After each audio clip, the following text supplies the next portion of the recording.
घूम फिर के होता है। और घूमे फिरे जो प्रश्न होते हैं वो परेशान करते हैं, खास करके जो फ्लैट तैयारी करते हैं उनको, फ्लैट तैयारी करने वालों को परेशान करते हैं। तो फिर ऐसा क्या करें कि ये प्रश्न तैयार हो जाएं? कभी नहीं होंगे। सारे प्रश्न तैयार हो जाएं? कभी नहीं होंगे। 100 में से 90 ठीक कर लें, 80 ठीक कर लें, संभव नहीं है, पॉसिबल नहीं है। इसलिए पॉसिबल इसलिए नहीं है क्योंकि बहुत अथाह सागर है और पढ़ते पढ़ते युग लग जाएंगे। आप इतना ज़्यादा कवर नहीं कर सकते। आपको सटीक अंदाज़ा लगाना, गैस लगाना सीखना पड़ेगा। सटीक गैस लगाना सीखना पड़ेगा। उसके लिए 4-5 काम करने पड़ेंगे आपको। ऑडियो विजुअल जो होते हैं वो आपको बहुत मदद करते हैं रिकॉल करने में, मदद करते हैं। आपके मस्तिष्क का निर्माण होता है, आपका ब्रेन डेवलप होता है।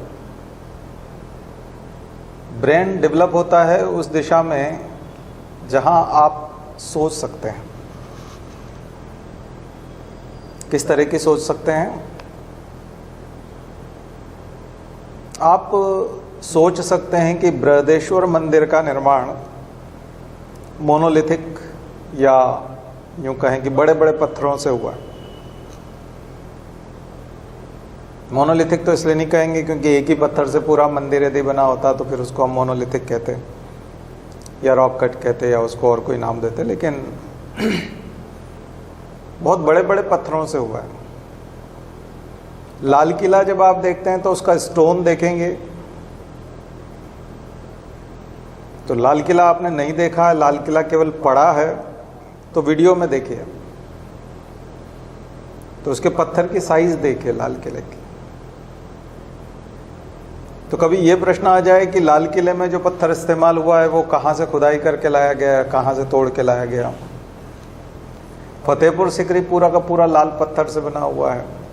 तो हिस्ट्री का एग्जाम्पल यदि आप दें तो आप फिर वो जो रॉक्स पढ़ते हैं और जो चट्टानों का वितरण पढ़ते हैं, distribution of rocks in India, geography में पढ़ते हैं, वो यहाँ काम आ जाता है। अकबर के समय काम आ जाता है, शाहजहां के समय में काम आ जाता है। कहाँ पर? हिस्टोरिकल बिल्डिंग्स वाले में आ जाता है। फिर आपने मॉन्यूमेंट्स में वो पढ़ रखा है, वर्ल्ड हेरिटेज साइट, वहाँ उसको जोड़ के रखते हैं। तो जो नए बच्चे हैं वो जब तक वर्ल्ड हेरिटेज साइट नहीं कर लेते, जब तक वो ज्योग्राफी में इन्वायरमेंट और एक तरह से रॉक्स और सोइल और वो सब चीज़ें नहीं पढ़ लेते, जब तक हिस्ट्री में वो मुगल पीरियड को बहुत अच्छे से नहीं पढ़ लेते, जब तक वो 1-2 वीडियो फतेहपुर सिकरी के ऊपर और भारत एक खोज अकबर वाला वो नहीं देख लेते, और जब तक वो ई ज्ञान कोश के नोट्स नहीं देख लेते इग्नू वाले, और जब तक वो एनसीईआरटी की किताबों को नहीं देख लेते, और जब तक वो हमारे नोट्स को एक बार नहीं पढ़ लेते, तब तक उनके किसी भी प्रश्न के ठीक होने की संभावना 20% रहेगी। जैसे जैसे वो एक एक काम करते जाएंगे 10-10% संभावना बढ़ती जाएगी, और अंतिम संभावना मैं 90% मानता हूँ कि 90% संभावना रहती है प्रश्न के ठीक होने की, और प्रोबेबिलिटी तो 50 के ऊपर आई जाती है। 50% से ज़्यादा है इसका मतलब, और 75% के ज़्यादा के ऊपर तो काफ़ी अच्छे से श्योर कहा जा सकता है कि आपको ये टिक लगाना है। 50% से ऊपर है मतलब आप तुक्का लगा रहे हैं। 50% से कम है प्रोबेबिलिटी, इसका मतलब तुक्का नहीं है वो, उसको तो मैं तुक्का भी नहीं कहूँगा, वो तुक्का नहीं है, इसका मतलब आपको ज्ञान ही नहीं है।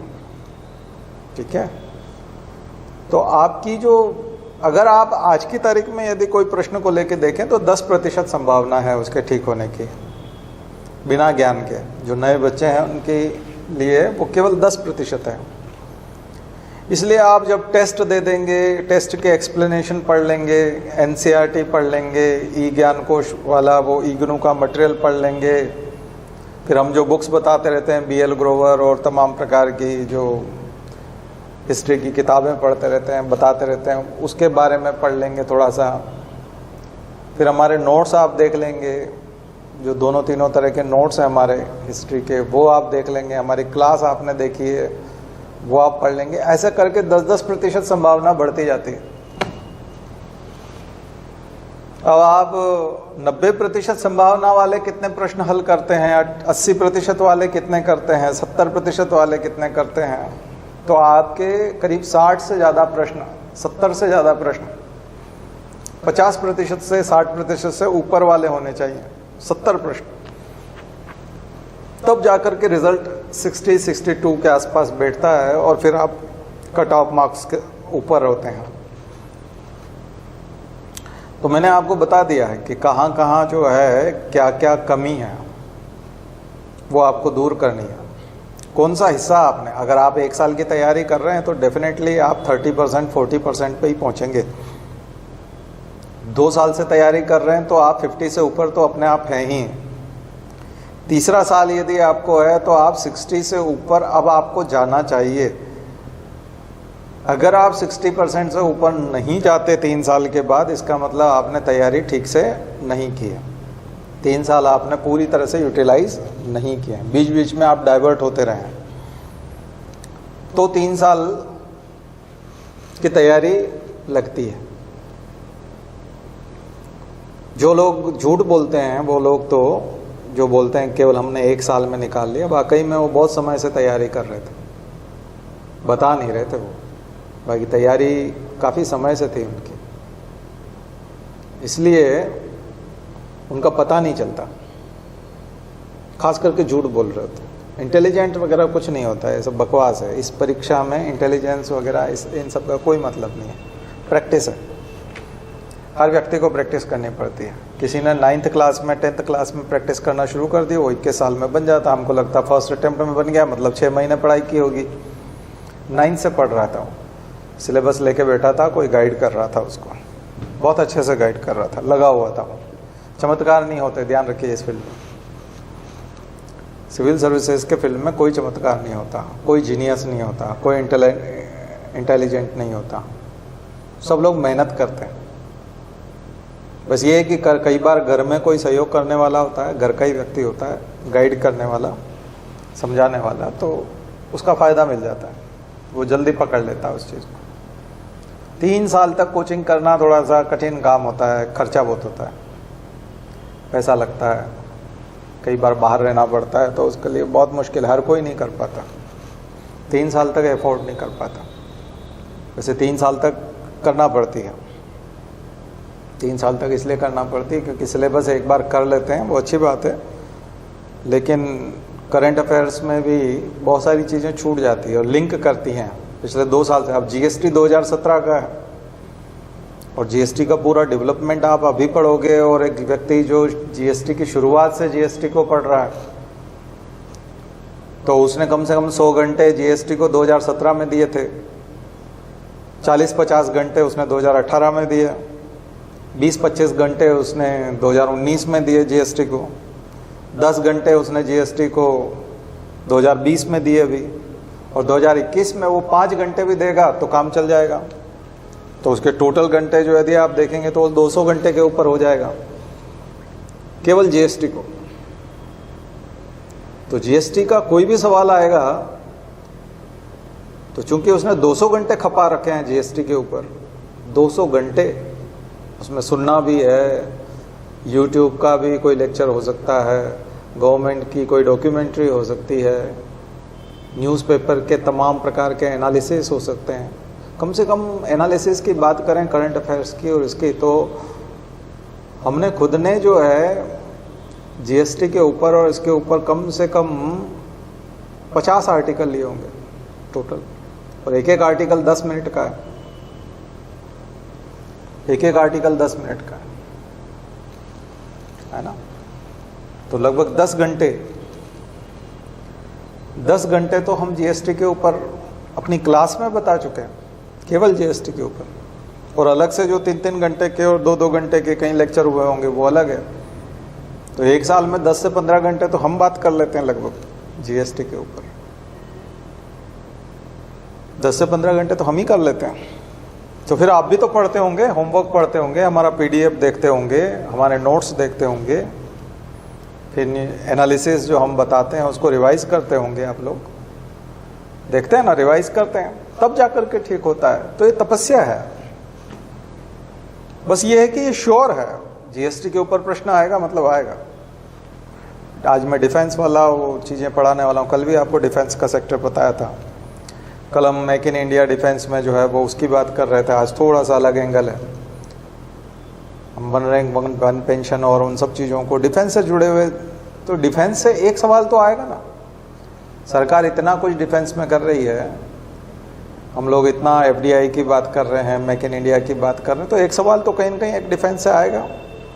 फिर डीआरडीओ इतना कुछ करता है ना। और अभी पेंडेमिक में जो है दवाई बनाई थी डीआरडीओ ने, वो खूब चर्चा में रही। तो कहीं ना कोई एक सवाल डीआरडीओ से, डिफेंस से, रफाल आया है, और भी बहुत सारी चीज़ें हैं हमारे इंपोर्ट एक्सपोर्ट पे या कहीं पे भी एक आध सवाल तो बनता है। तो अगर किसी ने 50 घंटे 60 घंटे डिफेंस पे तैयारी की है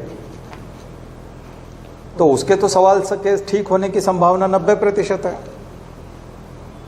90% चांस है ना उसके सवाल के ठीक होने की। ये ऐसे नए बच्चों के लिए खासकर मैं बता रहा हूं कि समय बिताना पड़ेगा आपको। समय बिताए बिना आपका काम नहीं होना है।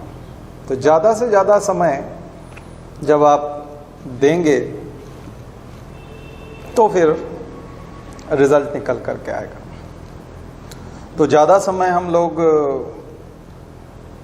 कैसे निकालें, इम्पोर्टेंट टॉपिक क्या होता है, ये थोड़ा सा कोचिंग का इसमें फ़ायदा हो जाता है कि हम यहाँ आपको एग्जैक्ट बता देते हैं कि आपको ये वाला काम करना है और इतनी देर करना है, और मटेरियल दे देते हैं कि ये करना है।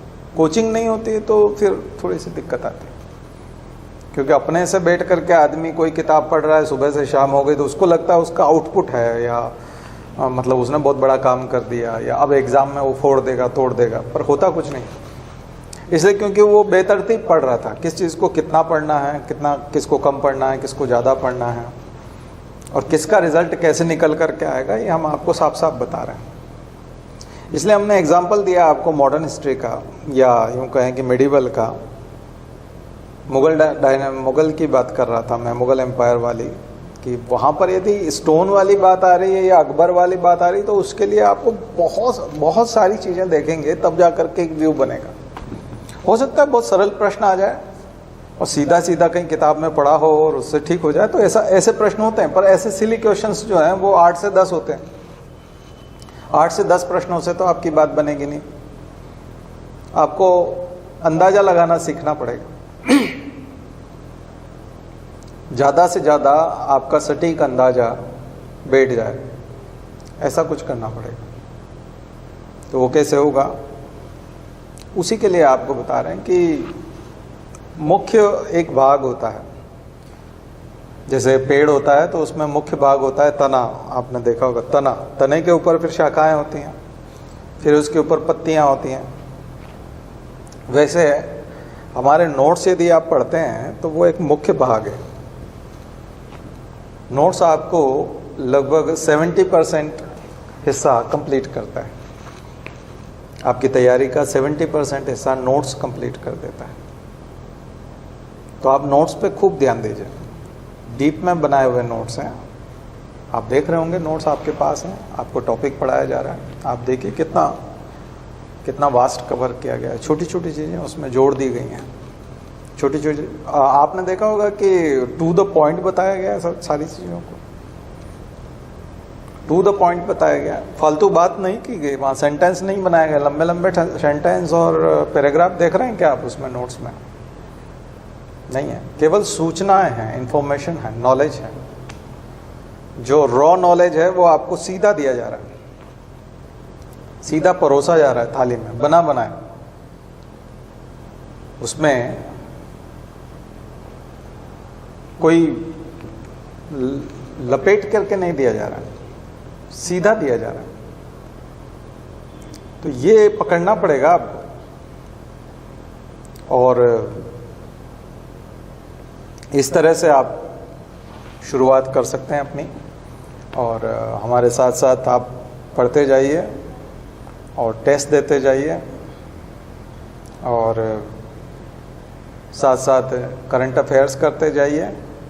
देखिए कैसे मार्क्स नहीं बढ़ते। आज आप 38 पे हैं, 40 पे हैं, 42 पे हैं, धीरे धीरे आप 50 पे आएंगे, 54 पे आएंगे, और ये लगे आप 60 पे, और फिर 60 की आदत हो जाएगी तो 60 से नीचे आप कभी जाएंगे नहीं। तो जो बच्चे अभी यहाँ 60 से ज़्यादा लाने लगे हैं वो आपको बताएंगे कि उनका क्या एक्सपीरियंस है, और उन्होंने किस तरह से बहुत ज़बरदस्त मेहनत करके ये मुकाम हासिल किया है। तो वाकई में बहुत मेहनत लगती है। जो भी 60 से ऊपर जाते हैं, मैं समझ सकता हूँ वो कैसे गए होंगे।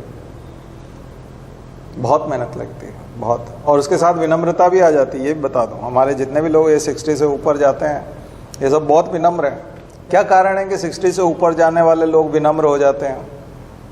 बहुत विनम्र रहते हैं। हमसे भी बात करते हैं तो बहुत तमीज़ से बात करते हैं। और जो लोग 30-40 पे रहते हैं वो अक्खड़ स्वभाव वाले होते हैं, बात करने की तमीज़ ही नहीं होती है। हमसे ही कैसे बात करते हैं उनको तमीज़ नहीं होती, अकल ही नहीं होती उनको। क्या कारण? क्योंकि विद्या ददाति विनयम, विनम्रता आती है, विद्या आती है। और यदि आपको नॉलेज आता है और आपके पास सूचनाओं का संग्रह होता है तो आप विनम्र बनते हैं। विनम्र बनते हैं आप सबसे पहले। और आपको झुकता है ना, लदे हुए पेड़ जो होते हैं वो झुकते हैं, ठीक है ना। और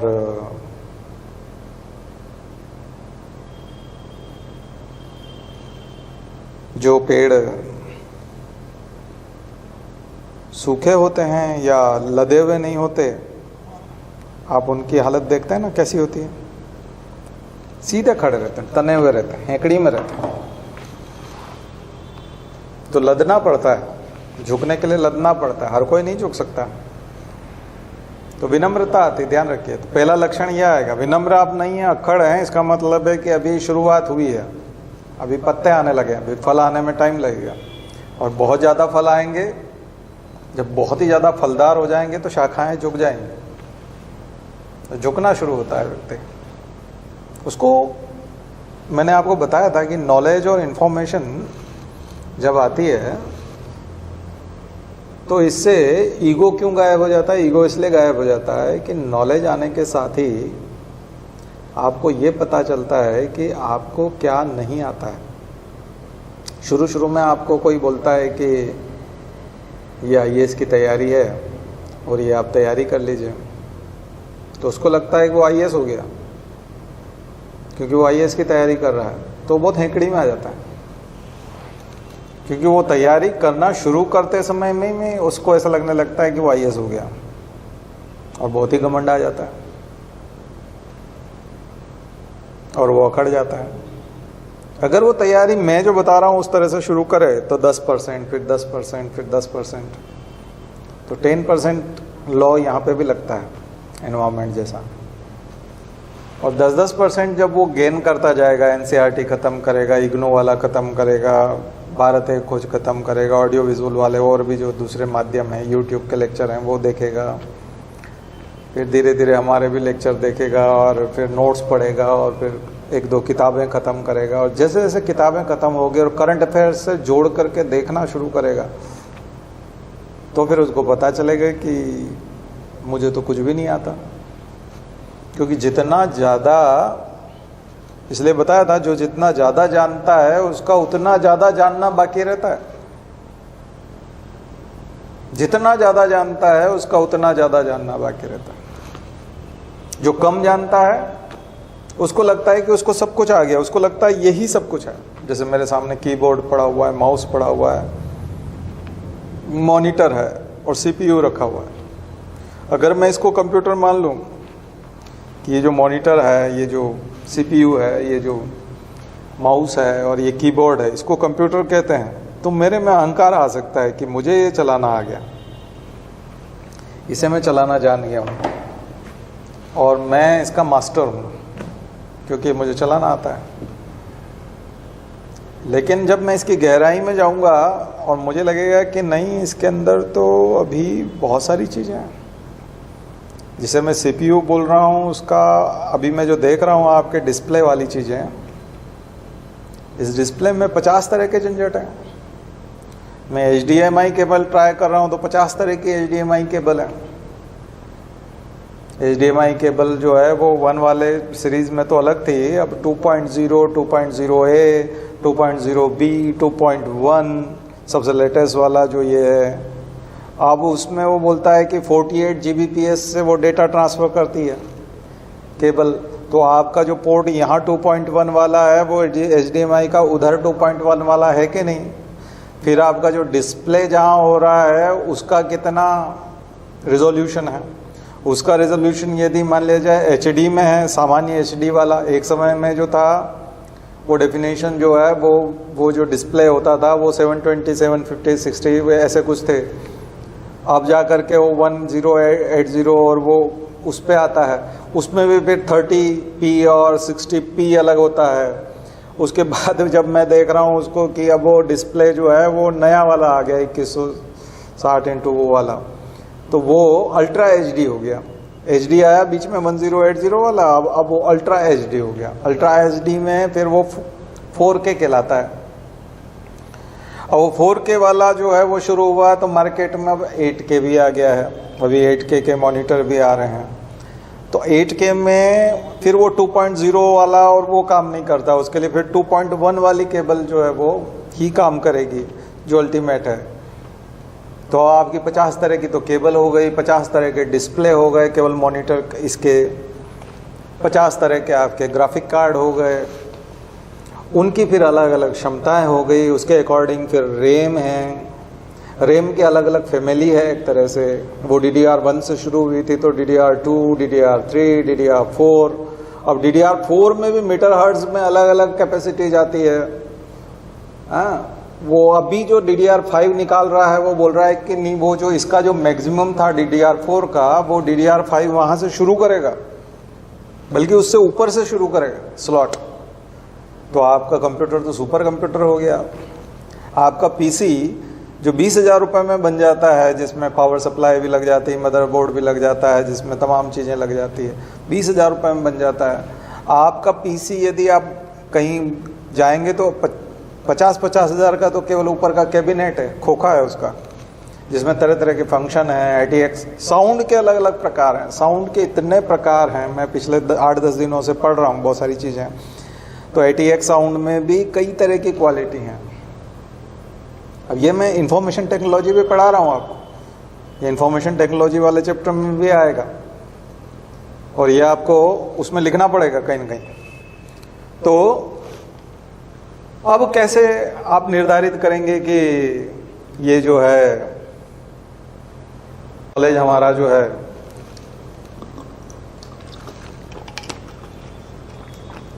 ठीक हो गया है कंप्यूटर के बारे में। अभी मैंने थोड़ी बहुत झलकी दी है आपको, उससे आप अंदाजा लगा पा रहे होंगे। रात दिन जिसलिए मैंने आपको बताया था कि सेमीकंडक्टर्स में ताइवान जिस तरह से ग्रो कर रहा है, तो अब वो आप जब आर्टिकल पढ़ते हो ना, वो जो आर्टिकल मैं पढ़ाता रहता हूँ आपको समय समय पे, खास करके ताइवान के हमने 4-5-6 ले लिए हैं और सेमीकंडक्टर के ऊपर भी 4-5 और अलग से लिए हैं। और अमेरिका और चाइना का जो युद्ध है ये इसी स्पीड का युद्ध है और कुछ नहीं है। पूरा जो ट्रेड वॉर है, या जिसको एक नया कोल्ड वॉर नाम दिया गया है, पहले वो रशिया और उसके बीच था, अब चाइना और US के बीच है। किस चीज़ का वॉर है? टेक्नोलॉजी का वॉर है, कौन आगे निकल जाता है। और मैंने आपको बताया था टेक्नोलॉजी में एक कहावत है कि दाम आधा रह जाता है, कीमत आधी रह जाती है और स्पीड दुगनी हो जाती है।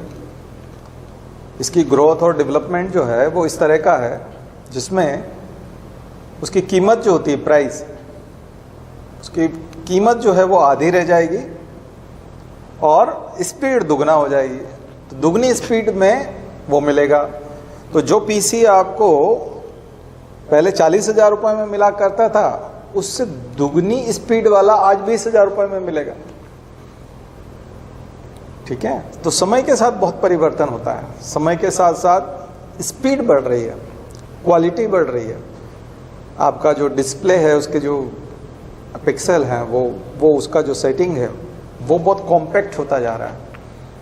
आप पिक्चर को जितना ज़्यादा इनलार्ज करेंगे, अभी हमारे यहाँ ये 86 इंच वाला स्क्रीन है, अगर हम यहाँ 300 इंच वाला अभी वो प्रोजेक्टर लगाने का सोच रहे हैं तो यहाँ आप सबको वो उस हिसाब से दिखेगा। पर वो 300 इंच वाला जो प्रोजेक्टर होगा वो बिल्कुल ऐसा क्रिस्टल ऐसा चलेगा, आपको सिनेमा हॉल से भी बेटर जो है वो डिस्प्ले यहाँ मिलेगा।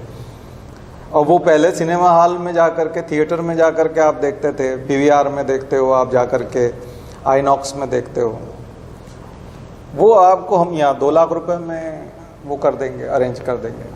तो 2 लाख रुपए का इंस्ट्रूमेंट हमको वो वाला फीलिंग देता है 300 इंच पे, 300 इंच, 300 जैसे इस तरह से देता है। अब मैं जब से ये ऑनलाइन वाला शुरू हुआ है, कैमरे वाला देख रहा हूँ, ये देख रहा हूँ, इतना अनाड़ी महसूस करते हैं खुद को इस फील्ड में। हमको ये भी नहीं आता, हमको वो भी नहीं आता, हम तो ये भी नहीं जानते, हम तो ये भी नहीं जानते। फिर कैमरे वाले से किसी से बात करते हैं, डिस्प्ले वालों से किसी से बात करते हैं, रिकॉर्डिंग वाले सेक्शन से किसी से बात करते हैं, या आपका जो ऑनलाइन जो ट्रांसमिशन होता है, ऐसे लोगों से किसी से बात करते हैं, तो उनसे बड़ी श्रद्धा से बात करते हैं, बहुत रेस्पेक्ट से बात करते हैं। हमको क्या आता है? हमको ज्योग्राफी आती है, हम लोग इंटरनेशनल रिलेशन पढ़ाते हैं, हम लोग पॉलिटी पढ़ाते हैं, हिस्ट्री पढ़ाते हैं। ये नॉलेज कई बार ऐसा लगता है कि बहुत छोटा सा नॉलेज है, जबकि मैं सारे सब्जेक्ट खुद पढ़ा लेता हूँ, उसके बावजूद ऐसा लगता है कि कुछ भी नहीं आता। क्यों? क्योंकि जैसे जैसे जानते हैं, जैसे जैसे उस फील्ड में घुसते हैं, लगता है कि सब कुछ नदारद है, कुछ भी नहीं पता, ये तो बिल्कुल नया है, हमने तो ये कभी पढ़ा ही नहीं। तो श्रद्धा पैदा होती है उस फील्ड के प्रति। कंप्यूटर इंजीनियर जो हैं या कंप्यूटर सॉफ्टवेयर के लिए जो काम करते हैं, हार्डवेयर के लिए जो काम करते हैं, उनकी जब लैंग्वेज देखते हैं, उनको हालांकि वो एक्सपर्टीज़ हैं, स्पेशलिस्ट हैं, और वो उसी फील्ड में काम कर रहे हैं, लंबे समय से काम कर रहे हैं, तो लंबे समय से काम कर रहे हैं तो उनका अनुभव है, पर उनके उस अनुभव और समर्पण को नमन करने की इच्छा होती है, श्रद्धा पैदा होती है कि कितना मेहनत करते हैं लोग, है ना, अलग अलग मेटल्स को यूज़ करके, सिलिकॉन को यूज़ करके। आपने देखा होगा कि रेयर अर्थ मेटल के बारे में मैंने एक आर्टिकल आपको बताया था कि जो रेयर अर्थ मेटल है वो सब कंप्यूटर, इसी चिप इंडस्ट्री और इसी में काम आते हैं अधिकांश। उसकी भी अपना एक झगड़ा है और उसमें चाइना सबसे ऊपर है, इसीलिए वो सप्लाई चेन में सबसे ऊपर रहेगा। अमेरिका के पास दुनिया के 10% भंडार हैं उसके, इस वजह से वो पिछड़ा हुआ महसूस करता है। तो अब बताइए कि जब आप किसी फील्ड को, अब हो सकता है मैं आज जो आपको से बात कर रहा हूँ इसी से जुड़ा हुआ कोई प्रश्न आ जाए।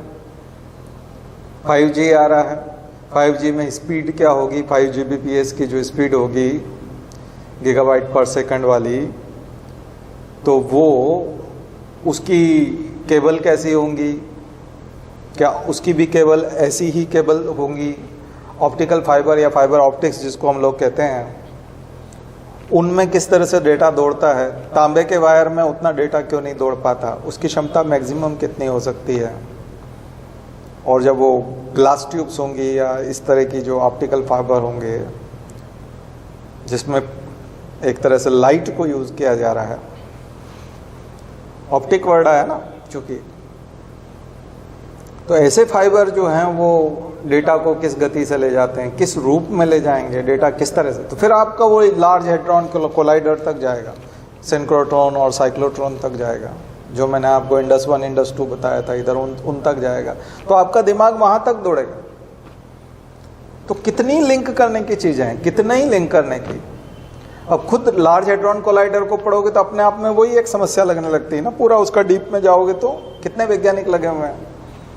फिर CERN वाला के बाद आप जब अपना केट में आओगे तो सेंटर फॉर एडवांस टेक्नोलॉजी में आओगे तो यहाँ फिर दिमाग लगाओ, फिर जा कर के आप फिर थ्योरी में जाओ, फिर बैंडविड्थ के अपने झंझट थे। जब ब्रॉडबैंड आया था तब उसके अपने एक नाम थे कि ब्रॉडबैंड का एक नाम ये है। तो टेक्नोलॉजी में अलग नाम होते हैं, हम जनसामान्य के लिए अलग नाम इजाद करते हैं। तो ये केवल आईटी की टर्मिनोलॉजी की भी यदि बात करें तो उसमें बहुत समय लग जाएगा, लेकिन आपका परसेंटेज बढ़ता जाएगा। जैसे जैसे आप आईटी की चीज़ें डीप में पढ़ते जाओगे, आपका 60%, 70%, 80%, 90% सक्सेस रेट बढ़ता जाएगा। इसलिए डेप्थ लानी पड़ेगी ज्ञान की, तब आपके सिलेक्शन का लेवल आएगा। अब हर फील्ड में लाना ही है, इसलिए समय आपके पास नहीं है बर्बाद करने के लिए। आप थोड़ा बहुत जब भी समय मिले, चाहे आप साइंस एंड टेक्नोलॉजी पढ़िए, चाहे आप पॉलिटी पढ़िए, चाहे आप कॉन्स्टिट्यूशन या सुप्रीम कोर्ट के बारे में कुछ है, या न्यूज़पेपर में कुछ एनालिसिस है उसको पढ़िए, चाहे आप मार्केट के बारे में पढ़िए, चाहे आप फिनेंस के बारे में पढ़िए, इकोनॉमी के बारे में पढ़िए, और गवर्नमेंट की पॉलिसीज़ के बारे में पढ़िए, स्कीम्स के बारे में पढ़िए, ज्योग्राफी पढ़िए। ज्योग्राफी में भी अप्लाइड पार्ट को ज़्यादा पढ़िए। मैंने कहा था कि कलेक्टर की टेबल पे कितनी ज्योग्राफी होनी चाहिए। रिमोट सेंसिंग से जुड़ी हुई चीज़ें बहुत इंपॉर्टेंट है, अर्थक्वेक की सूचनाओं से जुड़ी हुई चीज़ें बहुत इंपॉर्टेंट है एक प्रशासनिक अधिकारी के लिए। क्रॉप्स का जो क्रॉपिंग पैटर्न है और वो है, उससे जुड़ी हुई चीज़ें बहुत इंपॉर्टेंट है। मॉनसून और डिस्ट्रीब्यूशन ऑफ रेनफॉल और वो जो चीज़ें हैं वो बहुत इंपॉर्टेंट है, वो बहुत ज़रूरी है। दूसरा, जितने भी डिज़ास्टर मैनेजमेंट से जुड़ी हुई चीज़ें हैं वो किसी भी एडमिनिस्ट्रेटिव ऑफिसर के लिए बहुत ज़रूरी चीज़ें हैं। तो जितना डेप्थ में आप पढ़ाई करते हैं, ज्योग्राफी में से भी इम्पोर्टेंट निकालना सीख जाते हैं, इकोनॉमी में से भी इम्पोर्टेंट निकालना सीख जाते हैं, हिस्ट्री में से भी कुछ चीज़ें इंपॉर्टेंट निकली जा सकती है, लेकिन हिस्ट्री पूरी तरह से स्टैटिक पार्ट है। उसका करंट अफेयर से वास्ता केवल 10% रहता है। बाकी 90% क्वेश्चन जो होते हैं वो थोड़े से उसी प्रकार के होते हैं, रैंडम उठाए जाते हैं कहीं से भी। तो आप मान लीजिए सूरदास के बारे में खूब पढ़ लिया, तुलसीदास के बारे में पढ़ लिया, कबीरदास पढ़ लिया, मीराबाई पढ़ ली, रैदास पढ़ लिए, लेकिन प्रश्न आ गया दादू दयाल के बारे में। अब दादू के बारे में नहीं पढ़ पाए तो आप गच्चा खा गए। तो छोटे छोटे प्रश्न आ जाते हैं। कई बार रीजनल जो सेंट्स हैं वो उनके बारे में आ जाता है। नरसिंह मेहता के बारे में प्रश्न आ जाता है। जैसे आप नामदेव को जानते हैं, तुकाराम को जानते हैं, लेकिन नरसिंह मेहता आपने बहुत अच्छे से नहीं पढ़ा तो वहां गच्चा खा जाएंगे। तो रीजनल, मैंने शंकर देव का बताया था आपको आसाम में, शंकर देव के बारे में नहीं पढ़ पाए, चैतन्य महाप्रभु के बारे में नहीं पढ़ पाए तो फिर गच्चा खा जाएंगे। तो आपको सारे सेंट्स लेने पड़ेंगे। तो जब आप संतों की बात करेंगे तो सभी के बारे में आएगा, सारे छोटे छोटे भी आपको देखना पड़ेंगे। स्वामी विवेकानंद के बारे में बात करेंगे तो उनके जीवन की जितनी भी घटना है उन सबको देखना। बुद्ध हमने कितना डिटेल में पढ़ा, आपने देखा भगवान बुद्ध को कितना डिटेल में पढ़ा। महावीर को बहुत अच्छे से हमने 2-3-4 दिन तक स्टडी किया था, याद है ना। तो हमने उनकी फिलॉसफी को भी देखी है, एक एक चीज़ उनके देखिए। फिर इतिहास में बहुत कम ऐसे राजा हुए हैं जो साहित्यकार भी थे। तो चूंकि अभी हम हिस्ट्री शुरू कर रहे हैं, तो शुरू करने जा रहे हैं, तो अब हिस्ट्री में आपको कुछ ऐसी चीज़ें, बहुत कम राजा ऐसे हैं, एक एग्जांपल मैं आपको देना चाहता हूँ। बहुत कम राजा ऐसे हैं जो खुद साहित्यकार हैं, खुद लिखते भी हैं, कवि हैं, नाटककार हैं, किताबें लिखी हैं उन्होंने। बहुत कम लोग हैं ऐसे, तो गिने चुने होंगे, 40 के आसपास होंगे लगभग पूरे इतिहास में। 40 के आसपास शासक ऐसे रहे होंगे जो रूलर भी रहे और लिटरेचर में भी। और उनके यहाँ देखिएगा कि सबके जितने जो भी लोग हैं उन्होंने कला की और साहित्य की तारीफ की है। उनके यहाँ दरबार में कोई न कोई एक व्यक्ति रहा है जो उनकी मदद करता रहा है, जो उनको प्रेरित करता रहा है, या उन्होंने उसकी मदद की है। ये भी हो सकता है कोई व्यक्ति इतना विद्वान हो कि उसके दरबार में जो साहित्यकार है उसकी औकात उतनी नहीं है, लेकिन वो ज़्यादा समझदार है। जो रूलर है उसका नॉलेज ज़्यादा है, वो उसको उल्टा सिखा रहा होता है, ऐसे भी है। पर इतिहास में ऐसे लोग कम हैं। तो आप उनका साहित्य पढ़ लीजिए, यानी साहित्य का नाम याद कर लीजिए, कौन से राजा ने कौन सा लिखा है। बहुत, यानी कि 1 या 2 प्रश्न आपका तैयार हो जाएगा। तो ये इस टाइप की सिलेक्टिव तैयारी कर सकते हैं आप। लेकिन मुझे लगता है कि सिविल सर्विसेज में सिविल सर्विसेज में सिलेक्टिव तैयारी करने वाले फिर मेंस में गच्चा खा जाते हैं। तो सिलेक्टिव नहीं हो सकती इसमें। मेंस में जाकर के आप गच्चा खा जाएंगे या फिर इंटरव्यू में पकड़ा जाएंगे कहीं कहीं, तो आप सिलेक्टिव नहीं कर सकते, आपको थोड़ा सा वास्ट तैयारी करनी पड़ती है। इसका मतलब किताबें ख़त्म करनी पड़ेंगी आपको, मटेरियल और नोट्स देखते रहना पड़ेगा, है ना। क्योंकि ये सब चीज़ें यदि आप नहीं करेंगे तो पता नहीं कहाँ से कौन सा प्रश्न आपको परेशान करे और एक प्रश्न आपको बाहर कर दे। मान लीजिए 60 प्रश्न ठीक होने थे 100 में से, आपने 100 अटेम्प्ट किए, 40 खराब कर दिए, 60 ठीक होने थे, 61 ठीक होने थे, 63 मैं आपको सेव बताता हूँ, 63 पे काफ़ी हद तक सेव हो जाता है। 37 आप गलत कर दो और 63 आप सही कर दो, या 64 63 64 यदि आप ठीक कर देते हैं तो आप सेफ हैं, बिल्कुल सेफ हैं, पूरे 100 अटेम्प्ट करने के बाद भी। लेकिन आपका हो गया 62 और 63 जिसने ठीक किए थे उसका हो गया सिलेक्शन, यानी 100 के आसपास आ जाते हैं नंबर, सिलेक्शन हो जाता है, वो मेंस देता है, आप बाहर हो गए। तो एक प्रश्न से बाहर हो जाते हैं हम लोग।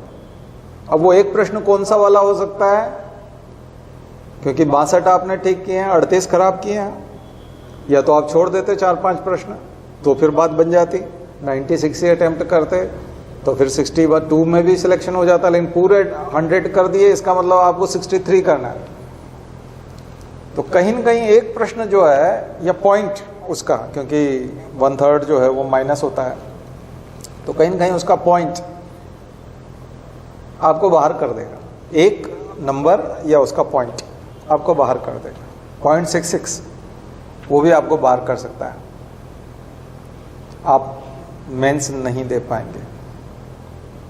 तो आपने तो 38 प्रश्न खराब किए हैं, 38 में से ज्योग्राफी वाला भी खराब हुआ है, आईटी वाला भी खराब हुआ है, साइंस एंड टेक में से कोई खराब हो सकता है, इन्वायरमेंट का कोई प्रश्न खराब हो सकता है, हिस्ट्री का हो सकता है, पॉलिटी का हो सकता है, इकोनॉमी का हो सकता है, ज्योग्राफी का हो सकता है, इंटरनेशनल रिलेशन से जुड़ा हुआ कोई प्रश्न हो सकता है, सोशल इश्यूज से जुड़ा हुआ कोई प्रश्न हो सकता है, पब्लिक पॉलिसी से जुड़ा हुआ प्रश्न हो सकता है, कोई सा भी प्रश्न हो सकता है जो आपने खराब कर दिया।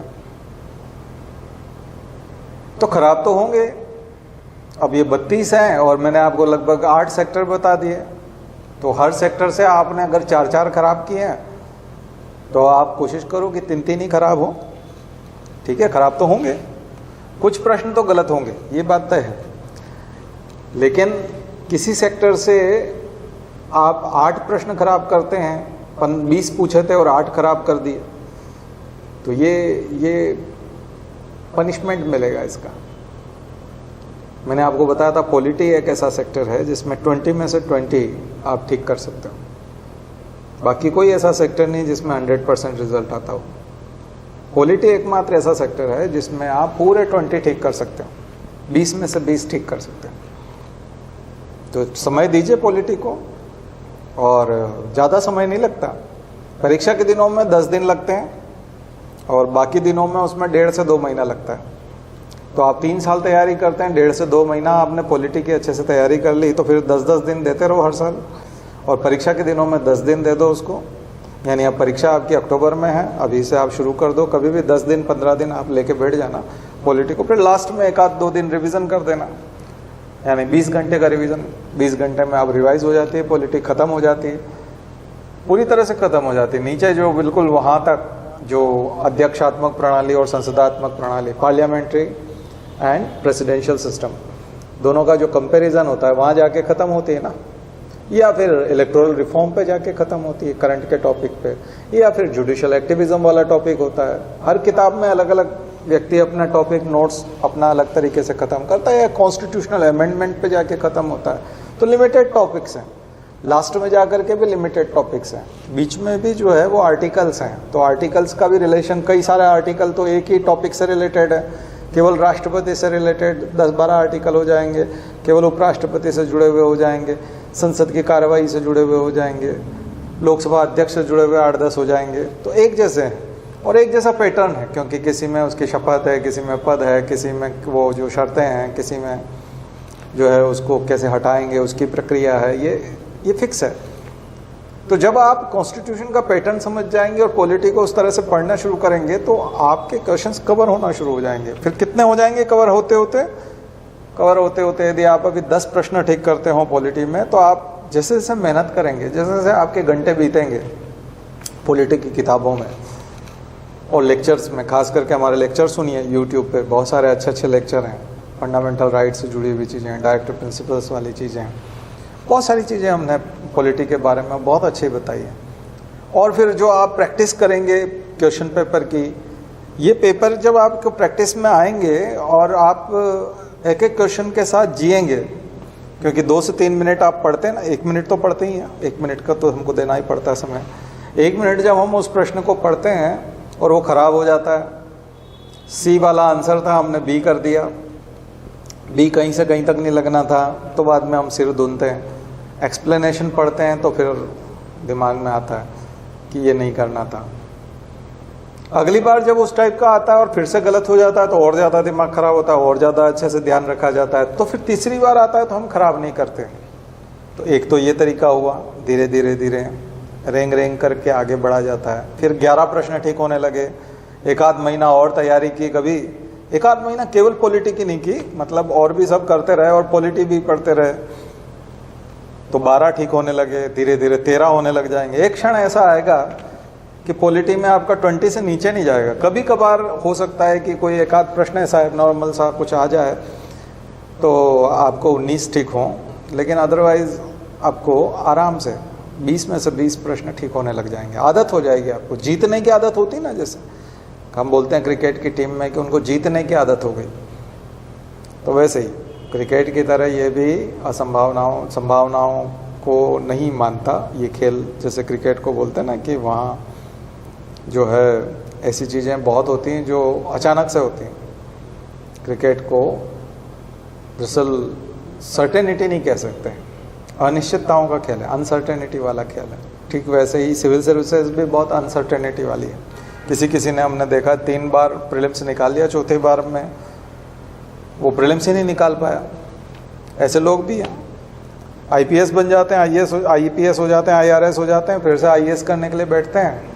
अरे आप तो फाइनल मेरिट में आ गए, अब प्री क्यों नहीं निकल रहा है आपका? नहीं निकलता, क्योंकि इस बार के प्रश्न कुछ दूसरे हैं।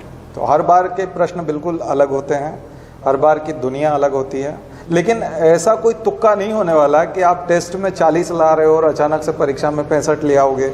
ऐसा कोई चमत्कार की उम्मीद मत करना, ऐसा होता ही नहीं है। ये सब बकवास बात है। ये कि हाँ 55 वाला 65 पे पहुंच सकता है, और जो अभी 65 ला रहा है टेस्ट में वो 55 पे पहुंच जाएगा, ये पॉसिबल है, ठीक है। लेकिन 45 वाला 65 पे पहुंच जाएगा, ये चमत्कार नहीं होगा। और 65 वाला पे कभी 45 पे भी पहुंच जाएगा, ऐसा नहीं होगा। 65 वाला गिर करके 55 तक आ जाता है, ठीक है। 10 नंबर का ±10 होता है, ध्यान रखिए, ±10 की संभावना है, उससे ज़्यादा नहीं है। बेकार से बेकार पेपर आया, अनफेवरेबल आया, तो आप 65 वाले हैं तो आप 55 पे आ जाएंगे। और आपने तैयारी जारी रखी हुई है, खूब मेहनत कर रहे हैं, 55 से ऊपर नहीं पहुंच पा रहे हैं टेस्ट में, चिंता मत करिए। हो सकता है एग्जाम में आप 65 पे पहुंच जाएं, हो सकता है।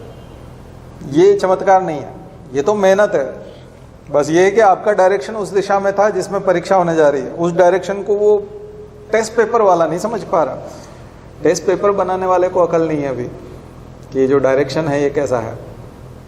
तो आप हवा का रुख पहचानिए, प्रश्नों को समझना सीखिए, और प्रश्न बहुत चीख के बोलते हैं। आर्टिकल जब आते हैं न्यूज़पेपर में, मैगजीन्स में जब चीज़ें आती हैं, एनालिसिस जब छपते हैं, और जब आप हमारे नोट्स देखते हैं, तो प्रश्न बहुत चीखते हैं, बहुत चिल्लाते हैं। बस उनको सुनने वाले कान चाहिए, वो कान हम तैयार करते हैं। यहाँ तैयारी कराते हैं आपको, वो कान तैयार करते हैं। हम क्या करते हैं, हम मेहनत करके आपको प्रश्न तैयार उतने नहीं कराते, बल्कि हम कान तैयार कराते हैं सुनने वाले। हियरिंग कैपेसिटी, एफिशिएंसी, कैपेसिटी के बजाय भी मैं एफिशिएंसी की बात करूँगा। हियरिंग एफिशिएंसी बढ़ाते हैं हम लोग, आपकी सुनने की क्षमता बढ़ाते हैं। किसकी? जो प्रश्न आप पढ़ रहे हैं, वो प्रश्न कह रहा है कि मैं आने वाला हूँ और मैं इंपॉर्टेंट हूँ, वो सुन पाते हैं आप। अगर आप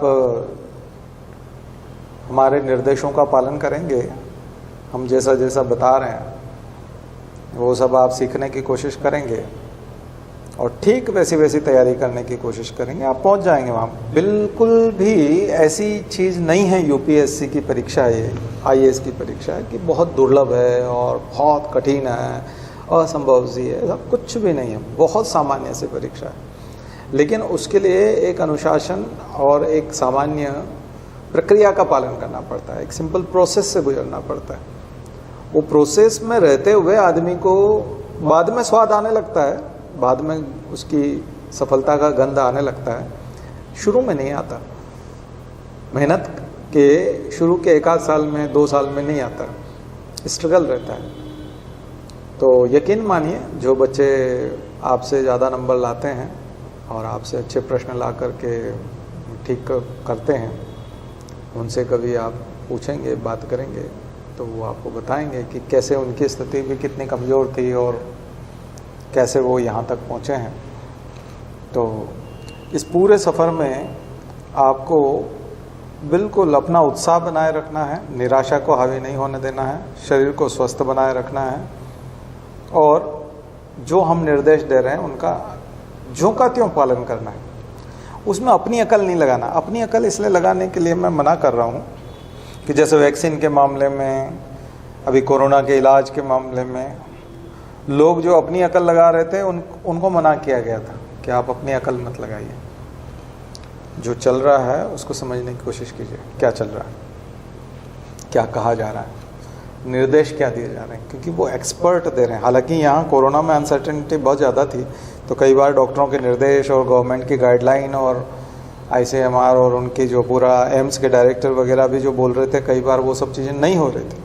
लेकिन फिर भी अब हम लोग तो, ये तो बहुत अलग फील्ड है, इसमें अलग प्रकार का एक्सपीरियंस है। ये तो कोरोना की तरह वो नहीं है, क्योंकि ये तो हर साल होता है और हर साल हम लोगों को निकालते हैं, हर साल बच्चे निकलते हैं, है ना। थोड़ा हम लोग दावा नहीं ठोकते उस तरह से बच्चों पे, क्योंकि हमारी आदत नहीं है। और मैं भी ये व्यवहार कभी पसंद नहीं करूँगा कि मुझे अगर किसी ने पढ़ाया तो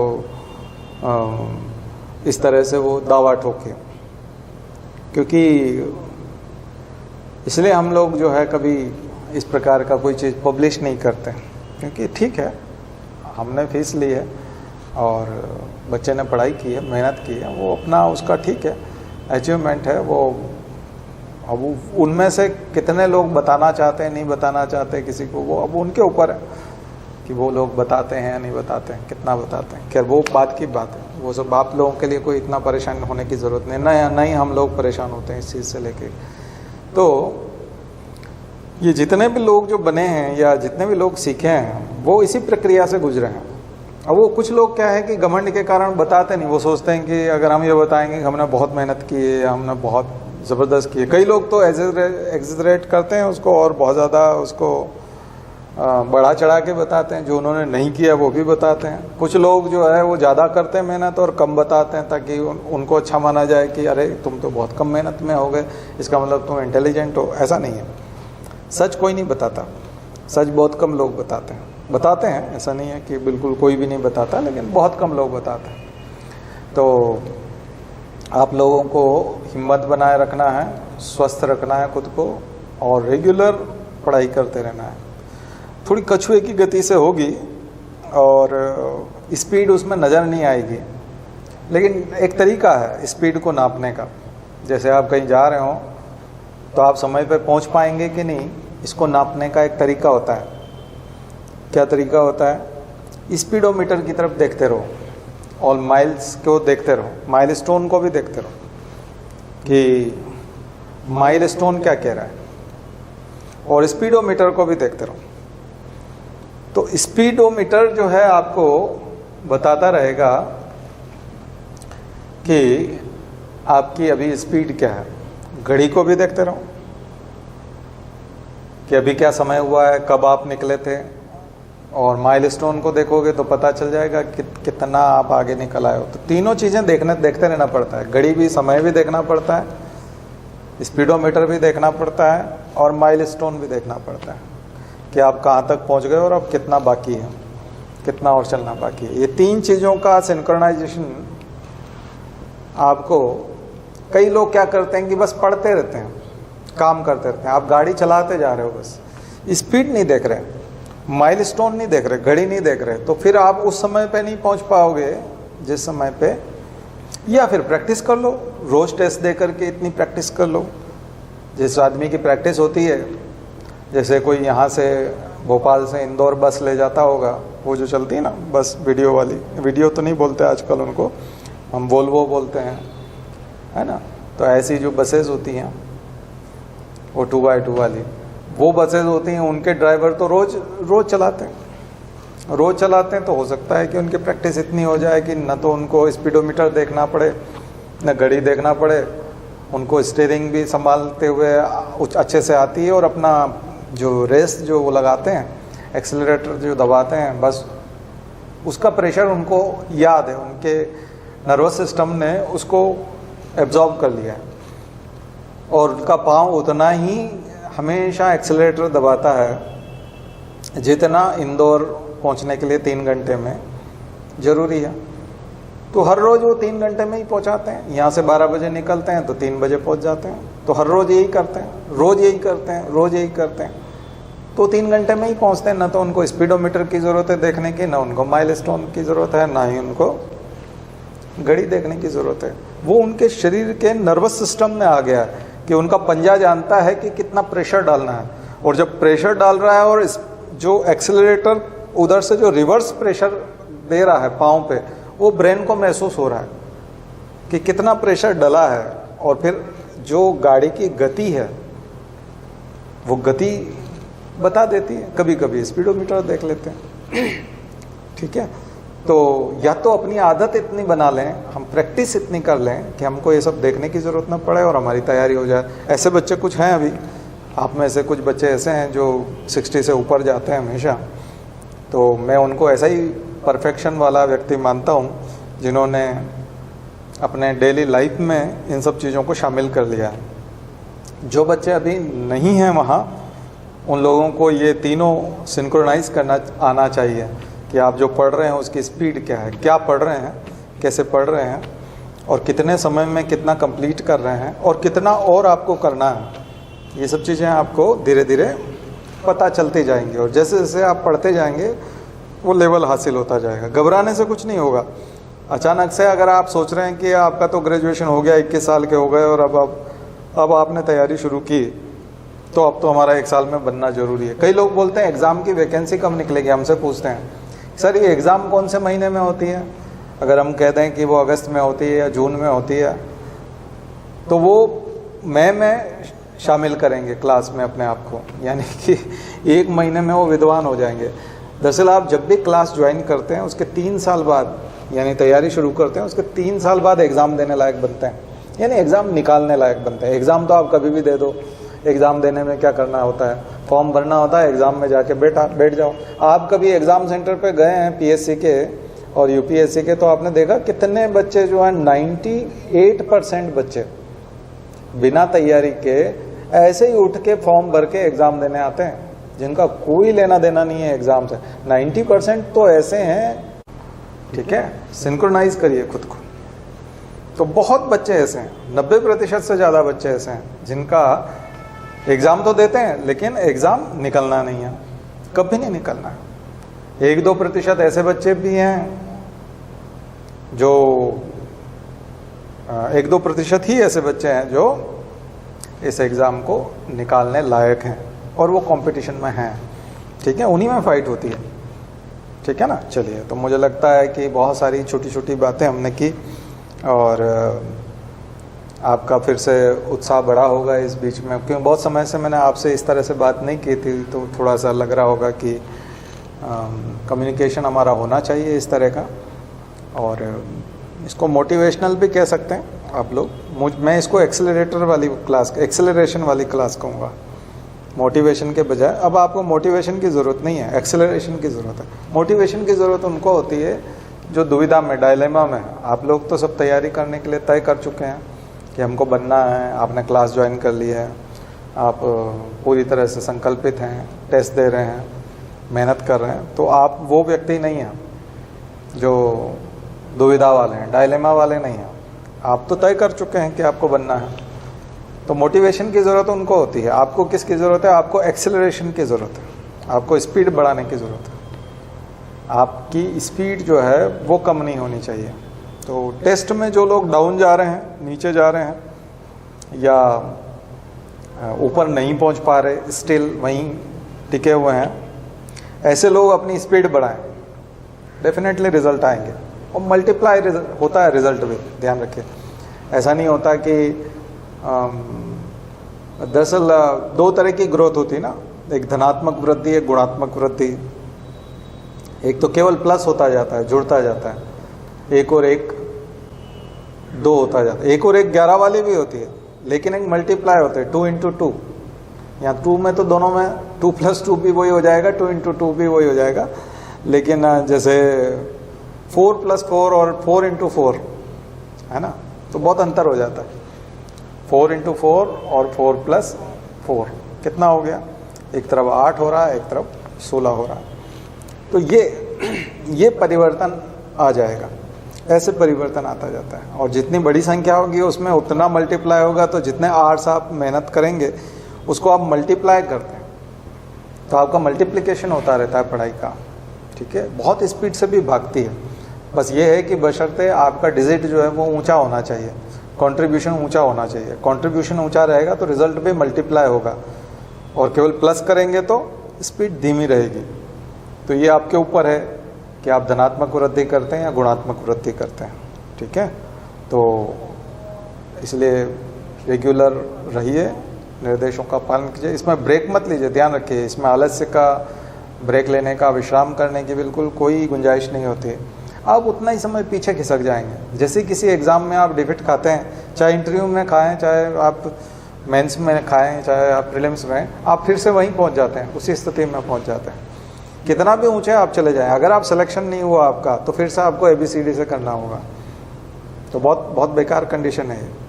तो अपने आप को किसी भी प्रकार के लालच में, प्रलोभन में मत डालिए, है ना। आलस्य को हावी मत होने दीजिए, निराशा को हावी मत होने दीजिए, और रेगुलर मेहनत कीजिए और स्वस्थ रहिए।